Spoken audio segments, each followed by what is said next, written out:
Ever find yourself circling the grocery store parking lot, um, debating between that spot right by the door, sandwiched between two SUVs, and the one way out in the boonies where, you're guaranteed to get door dings, but at least you aren't playing bumper cars when you leave. It's funny you should mention that. It's like this weird risk calculation we do without even realizing it.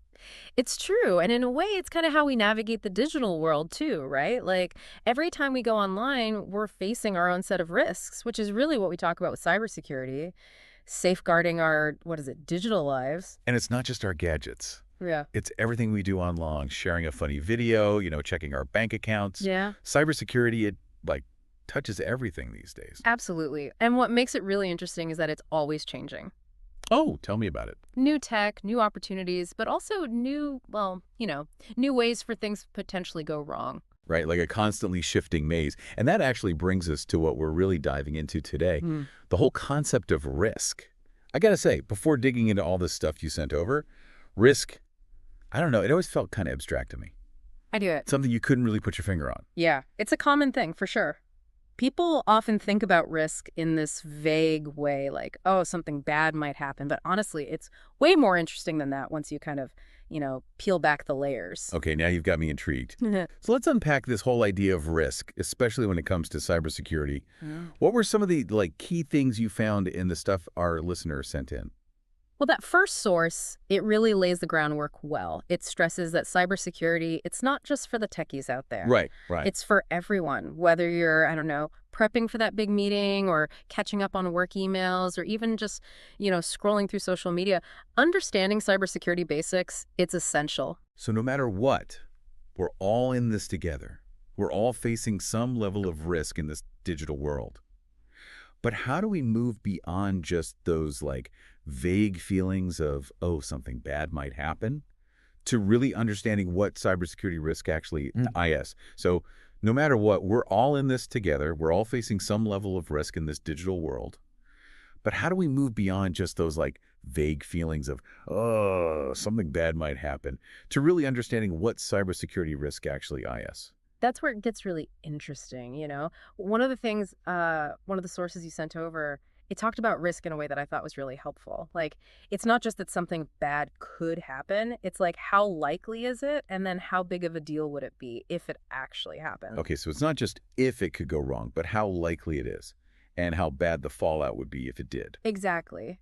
Think of it this way. Worrying about getting a paper cut, that's totally different than worrying about a major earthquake, right? I mean, both of them could happen, but Right. they're totally different. Totally different ballpark. The chances of them happening, the impact they have. So naturally, we think about those risks differently. That makes sense. But when we talk about cybersecurity, the bad things, it feels so broad.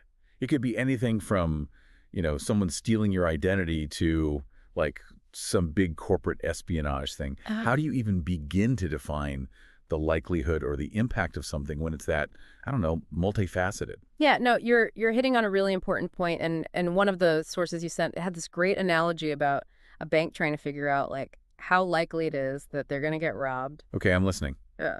A bank heist. How does Yeah. that connect to cybersecurity? Well, so imagine you're in charge of security at this bank, right?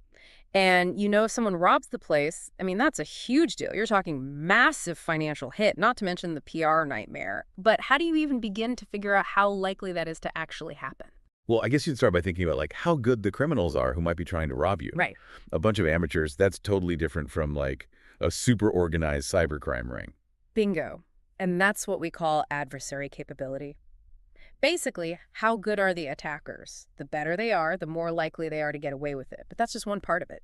So even if you've got a group that could pull it off, there's no guarantee they're actually coming after your bank. It's not just about if they can, it's if they want to. Exactly. It'd be like, why would these cyber criminals waste their time on some tiny bank with 2 computers when they could go after, I don't know, some huge international bank with way more to gain?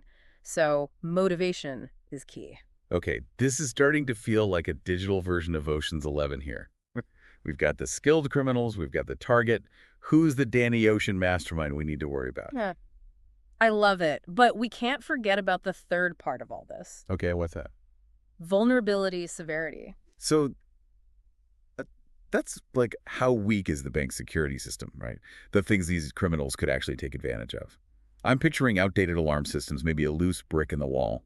I mean, you're not wrong. Except in cybersecurity, those loose bricks could be anything from, software bugs to weak passwords to, honestly, even employees falling for phishing scams. And basically, the easier it is to take advantage of that weakness, the more severe it is and the bigger the risk overall. This is making me rethink my whole, oh, something bad might happen feeling. Because it's not just some shadowy thought just trying to, I don't know, hack the mainframe or whatever. It's about understanding who they are, what they're after, and what weaknesses we might have. So we've got this whole equation now. How good the bad guys are, whether they even care about our stuff, and how easy it is to actually exploit a weakness. It feels kind of like a moving target. How do organizations even wrap their heads around all of this, let alone actually manage it? Yeah, no, it's a huge challenge for sure. But it's something businesses really can't ignore. And one of the articles you sent over, it talked about four main ways organizations try to deal with these risks. They can accept them, reduce them, transfer them, or reject them. Okay, four very different approaches. Let's break those down. So accepting risk. It sounds a little, I don't know, passive, like throwing your hands up and saying, whatever happens, happens. Yeah, it might seem that way, but it is actually a decision.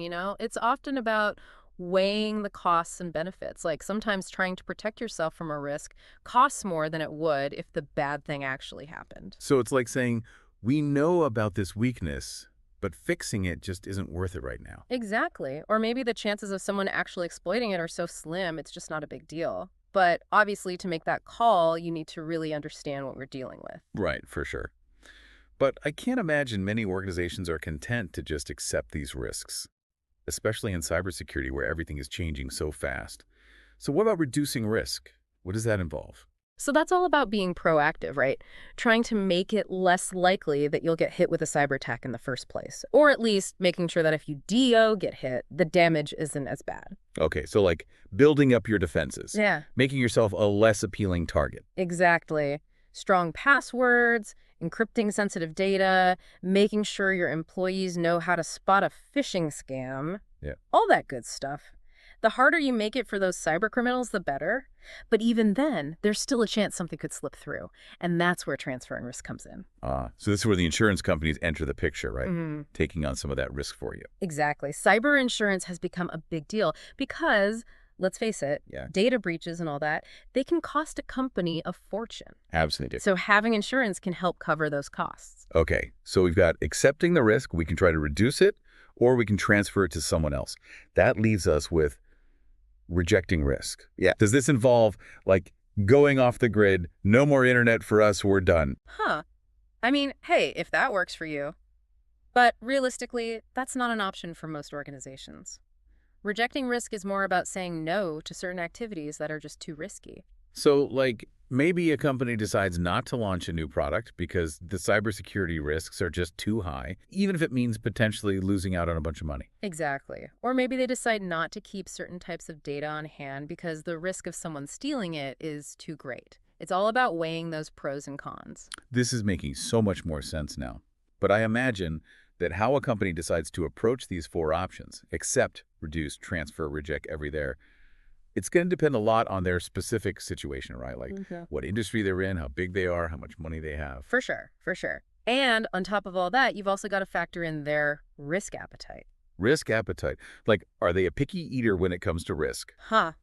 You could say that, but basically it means how comfortable are they with taking risks? Some organizations, they're all about those high stakes, high reward situations. Others, they're much more cautious. They want to play it safe. So you could have like a tech startup that's all about jumping on the newest technology, even if it comes with some risks. And then you've got like a big bank that's sticking to their tried and true security measures, even if they're not the most cutting edge. Absolutely. It's all about finding that right balance and understanding your own risk appetite. That's essential for making smart cybersecurity decisions. It's like you were saying earlier with that parking spot dilemma. Right. Yeah. It really is kind of the same thing, isn't it? Mm. We're all making these risk calculations all the time, whether we realize it or not. Exactly. And the more we understand about those risks, the better equipped we are to make those tough decisions. This deep dive has been a wild ride. We've gone from parking lot anxieties to like full-on digital bank heists. I told you it was more interesting than people think. You weren't kidding. So as we wrap up here, What are some key takeaways you hope our listeners are walking away with today?